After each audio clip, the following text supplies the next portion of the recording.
ચોક્કસપણે આ દર વખતે 70 થી 75 લાખ રૂપિયા આ પેચવર્ક કામમાં રાજ્ય સરકાર ગ્રાન્ટ આપતી હોય છે, પણ આ વખતે રાજ્ય સરકાર તરફથી કોઈ ગ્રાન્ટ આપવામાં આવી નથી.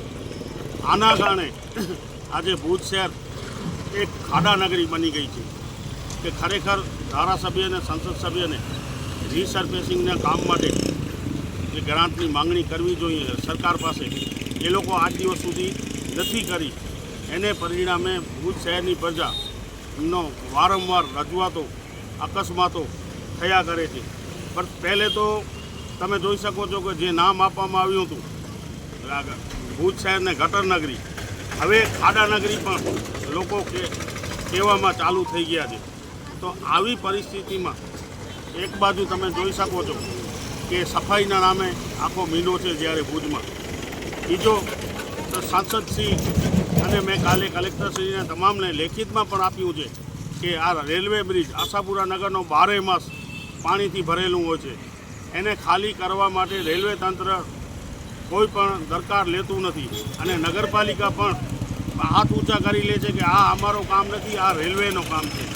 તો ખરેખર સાંસદશ્રીને આ રેલવેને પત્ર લખી અને આ બ્રિજ માટે કાયમી પાણીનો નિકાલ થાય અને આશાપુરા નગરના અને અનેક વિસ્તારો ત્યાં આવે છે, ગીતા કોટેજીસ છે, આશાપુરા નગર 1, 2 અને એવા અનેક કોલોનીઓ પણ અહીંયાથી જવાનો રસ્તો છે અને એ લોકોને 2 કિલોમીટરનો ફેરો રિંગ રોડ ઉપરથી જઈ શકે એવી પરિસ્થિતિમાં છે.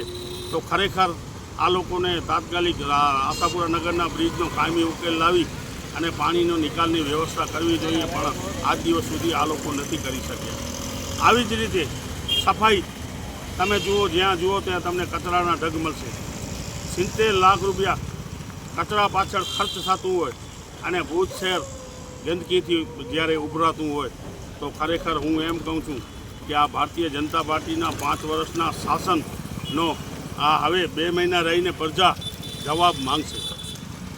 કાસમભાઈ, આપણું ભુજનું જે નવું રેલવે સ્ટેશન બની રહ્યું છે, એક આધુનિક રેલવે સ્ટેશન, એના વિશે તમે શું કહેશો? ત્યાં પણ ગટરના પાણી જોવા મળી રહ્યા છે.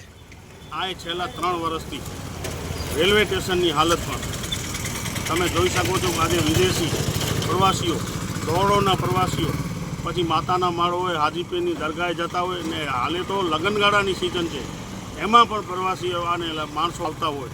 ખરેખર ભુજ શહેરની એક એવી છેલ્લા લાંબા સમયથી એમ કહીએ કે 3 વર્ષથી ભુજની અંદર રેલવે સ્ટેશન રોડ હોય, દાદુપીર રોડ હોય, ન્યૂ સ્ટેશન રોડ હોય, બ્રિડગેટ પાસેનો સુરલપીર રોડ હોય કે પછી આત્મારામ સર્કલ પાસેનો હોય, આત્મારામ સર્કલથી માર્કેટ વાળો રસ્તો છે, તમામ રસ્તા એટલે કે કોઈ રસ્તો એવો નથી કે જ્યાં તમે 6 થી 8 ઇંચથી મોટો ખાડો ન હોય.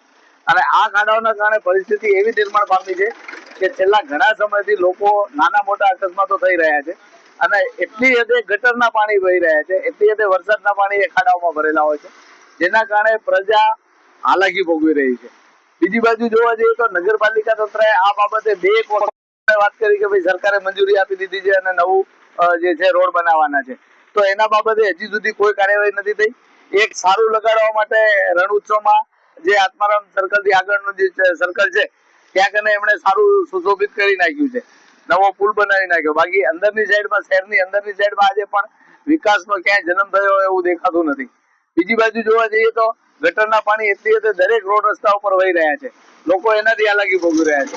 ખાડાઓના કારણે ગઈકાલે રાત્રે અહીંયા એક યુવાન છોકરો જે છે આ ખાડા દેખાણો નહીં એને, એટલે એ ખાડામાં ભટકાણો પડ્યો અને આજની તારીખમાં એ હોસ્પિટલમાં એડમિટ છે. એટલે આ પરિસ્થિતિનું નિર્માણ છેલ્લા 3 વર્ષથી નગરપાલિકા પ્રશાસને કર્યું છે ભુજ શહેરમાં.